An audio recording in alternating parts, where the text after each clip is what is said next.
नमस्कार दोस्तों, स्वागत है तमारू गुजराती टिप चैनल ની અંદર। तो दोस्तों आज આપણે આ વિડિયોની અંદર ભારતીય ફોજદારી ધારા વિશે વાત કરીશું। તો ચાલો જોઈએ। તો જે મિત્રો હજુ સુધી અમારી ચેનલને સબસ્ક્રાઇબ નથી કરી તેને જણાવવાનું કે પ્લીઝ અમારી ચેનલ સબસ્ક્રાઇબ કરી અને સાથેનું બેલ આઇકન જરૂર દબાવજો, જેથી કરીને અમે નવા કોઈ પણ વિડિયો અપલોડ કરવી કે તરત જ તમને નોટિફિકેશન દ્વારા છે એની જાણ થઈ શકે। તથા વિડિયો પસંદ લાગે તો એક લાઈક જરૂર કરજો અને વિડિયોને વધારેમાં વધારે શેર કરવા વિનંતી। તો ચાલો જોઈએ ભારતીય ફોજદારી ધારામાં કુલ કેટલી કલમો છે।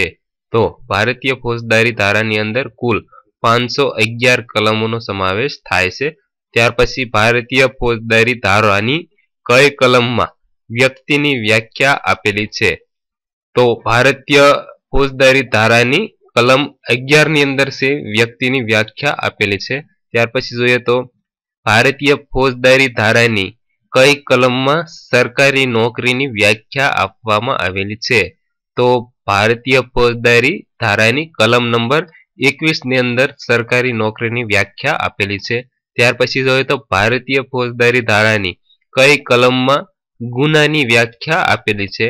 तो भारतीय फौजदारी धारानी कलम 40 ने अंदर से गुनानी व्याख्या आपेली छे। त्यार पछी जोईए तो भारतीय फौजदारी धारानी कई कलम में ईजानी व्याख्या आपेली छे। तो भारतीय फौजदारी धारानी कलम नंबर 44 ने अंदर से ईजानी व्याख्या आपेली छे। त्यार पछी जोईए तो भारतीय फौजदारी धारानी कई कलम में सजानी व्याख्या आपेली छे। तो भारतीय फौजदारी धारानी कलम नी अंदर कोई पण व्याख्या आपेली नथी सजानी। त्यार पछी जोईए तो भारतीय फौजदारी धारानी कई कलम में दस्तावेज की व्याख्या आपेली छे। तो भारतीय फौजदारी धारानी कलम नंबर 29 ने अंदर से दस्तावेज की व्याख्या आपेली छे। त्यार पछी जोईए तो भारतीय फौजदारी धारानी कई कलम में शुद्ध बुद्धि की व्याख्या आपेली छे। तो भारतीय फौजदारी धारानी कलम नंबर 52 ने अंदर से शुद्ध बुद्धि की व्याख्या आपेली छे। त्यार पछी जोईए तो भारतीय फौजदारी धारानी कई कलम में परोक्ष गुनेगारीना सिद्धांतनु प्रतिपादन करवामां आव्युं छे। तो भारतीय फौजदारी धारानी कलम नंबर 34 ने अंदर से परोक्ष गुनेगारीना सिद्धांतनु प्रतिपादन करवामां आव्युं छे। त्यार पछी जोईए तो गुनाहित कावतरानी व्याख्या कई कलम में आपवामां आवेली छे। तो गुनाहित कावतरानी व्याख्या कलम नंबर 120 ની અંદર से આપવામાં આવેલી છે। ત્યાર પછી જોઈએ તો ગેરકાયદેસર મંડળીની વ્યાખ્યા કઈ કલમમાં આપેલી છે। તો ગેરકાયદેસરની મંડળીની વ્યાખ્યા કલમ 141 ની અંદર આપવામાં આવેલી છે। ત્યાર પછી જોઈએ તો હુલ્લડની વ્યાખ્યા કઈ કલમમાં આપેલી છે। તો હુલ્લડની વ્યાખ્યા કલમ નંબર 146 ની અંદર આપવામાં આવેલી છે। ત્યાર પછી જોઈએ તો બખેડોની વ્યાખ્યા કઈ કલમની અંદર આપેલી છે। तो बखेड़ो की व्याख्या कलम नंबर 159 ની અંદર આપેલી છે। ત્યાર પછી જોઈએ તો જાહેર ઉપદ્રવની વ્યાખ્યા કઈ કલમમાં આપેલી છે। તો જાહેર ઉપદ્રવની વ્યાખ્યા કલમ નંબર 268 ની અંદર આપેલી છે। ત્યાર પછી જોઈએ તો ખૂનની વ્યાખ્યા કઈ કલમમાં આપેલી છે। તો ખૂનની વ્યાખ્યા કલમ 300 ની અંદર से આપેલી છે। ત્યાર પછી જોઈએ તો अपराध मनुष्यवधની व्याख्या कई कलम ની અંદર આપેલી છે। तो अपराध मनुष्यवधની व्याख्या से कलम नंबर 299 ની અંદર આપેલી છે।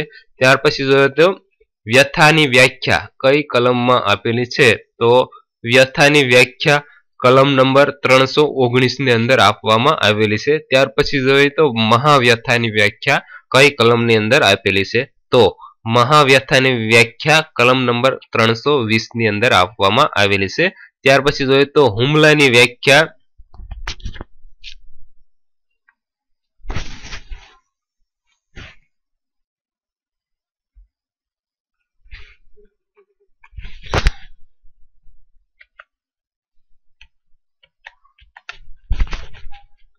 ત્યાર પછી જોઈએ તો હુમલાની વ્યાખ્યા કઈ કલમની અંદર આપેલી છે। તો હુમલાની વ્યાખ્યા કલમ નંબર 351 ની અંદર આપવામાં આવેલી છે। ત્યાર પછી જોઈએ તો બળાત્કારની વ્યાખ્યા કઈ કલમમાં આપેલી છે। તો બળાત્કારની વ્યાખ્યા કલમ નંબર 375 ની અંદર આપવામાં આવેલી છે। ત્યાર પછી જોઈએ તો ચોરીની વ્યાખ્યા કઈ કલમની અંદર આપવામાં આવેલી છે? તો ચોરીની વ્યાખ્યા કલમ નંબર 378 ની અંદર આપવામાં આવેલી છે. ત્યાર પછી જોઈએ તો લૂંટની વ્યાખ્યા કઈ કલમની અંદર આપેલી છે? તો લૂંટની વ્યાખ્યા કલમ નંબર 390 ની અંદર આપવામાં આવેલી છે. તો તેવી જ રીતે ધાડની વ્યાખ્યા કઈ કલમમાં આપેલી છે? તો ધાડની વ્યાખ્યા કલમ નંબર 391 ની અંદર આપવામાં આવેલી છે. ત્યાર પછી જોઈએ તો બદનક્ષીની વ્યાખ્યા કઈ કલમમાં આપેલી છે? તો બદનક્ષીની વ્યાખ્યા કલમ નંબર 499 ની અંદર આપવામાં આવેલી છે. ત્યાર પછી જોઈએ તો ભારતીય ફોજદારી ધારામાં કઈ સજાની જોગવાઈ છે? તો ભારતીય ફોજદારી ધારાની અંદર દેહાંત દંડ, કેદ, આજીવન કેદ, મિલકતની જપ્ત અને દંડની જોગવાઈ કરવામાં આવેલી છે.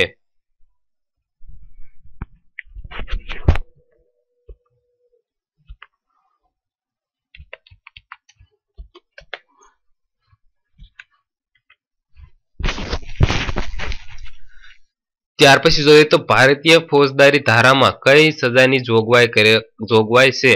તો ભારતીય ફોજદારી ધારાની અંદર દેહાંત દંડ, કેદ, આજીવન કેદ, મિલકતની જપ્તી અને દંડની છે જોગવાઈ કરવામાં આવેલી છે. ત્યાર પછી જોઈએ તો ભારતીય ફોજદારી ધારાની કઈ કલમમાં મિલકતની જપ્તીની જોગવાઈ કરવામાં આવેલી છે?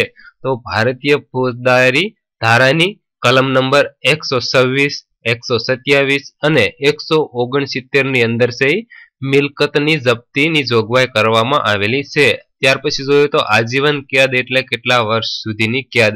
તો આજીવન કેદ એટલે ગુનેગાર જીવે ત્યાં સુધીની કેદ, તેને આજીવન કેદ કહેવામાં આવે છે.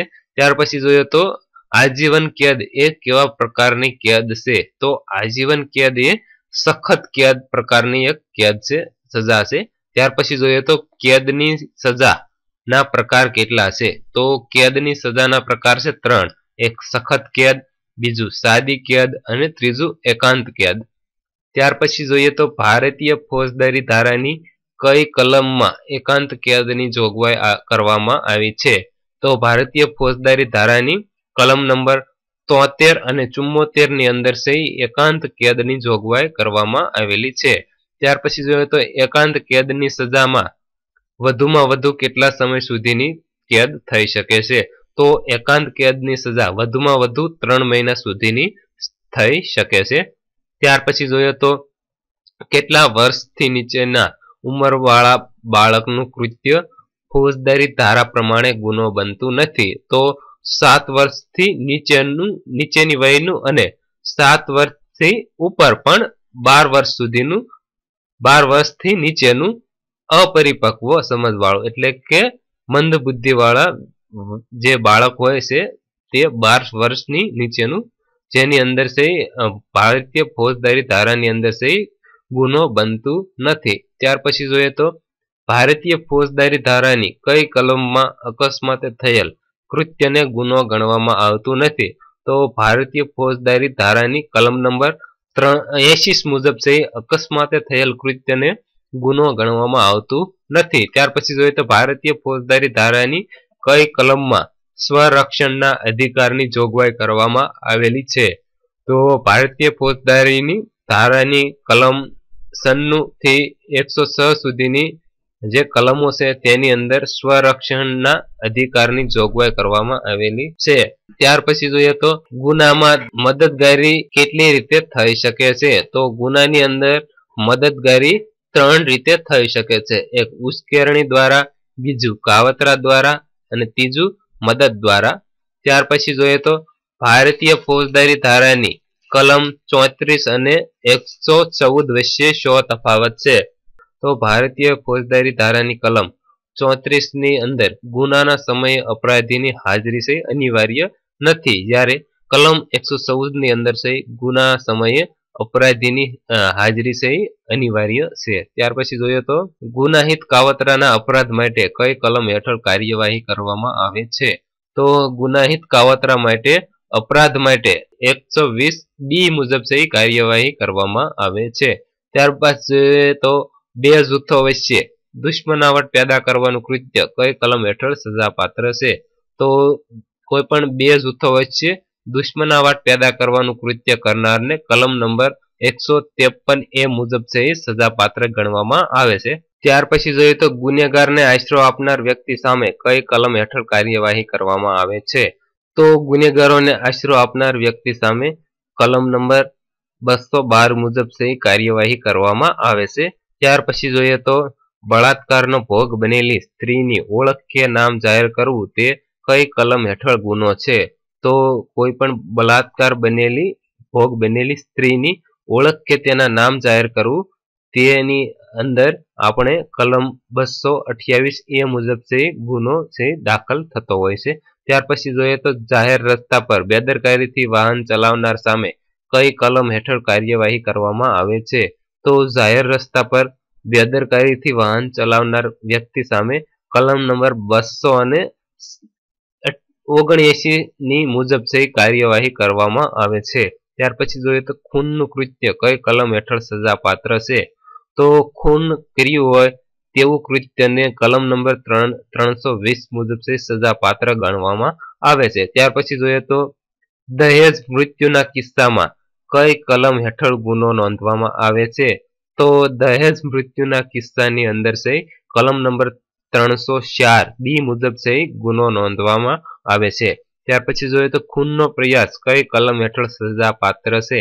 તો ખૂનનો પ્રયાસ કલમ નંબર 307 મુજબ છે સજાપાત્ર ગણવામાં આવે છે. ત્યાર પછી જોઈએ તો ભયંકર હથિયાર વડે વ્યથા કરનાર વ્યક્તિ સામે કઈ કલમ હેઠળ કાર્યવાહી કરવામાં આવે છે?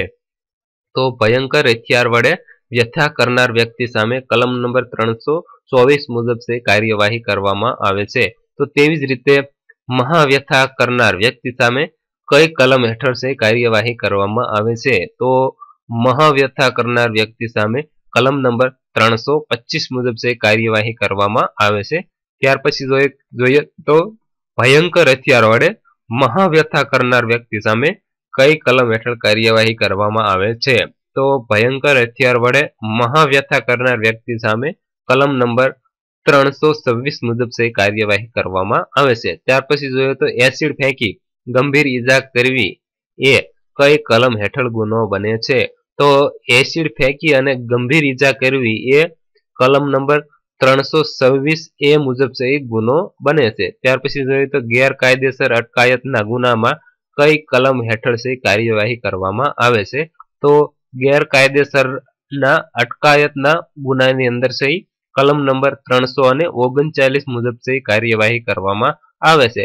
તો તેવી જ રીતે ગેરકાયદેસર કેદના ગુનાની અંદર કઈ કલમ હેઠળ છે કાર્યવાહી કરવામાં આવે છે?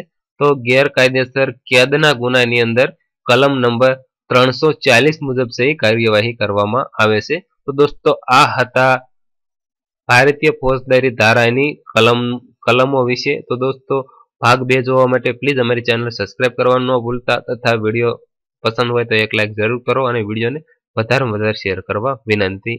ખૂબ ખૂબ આભાર. સબસ્ક્રાઇબ કરો ગુજરાતી ટીપ યુટ્યુબ ચેનલ અને સાથે બેલ આઇકન દબાવી ઓકે કરો.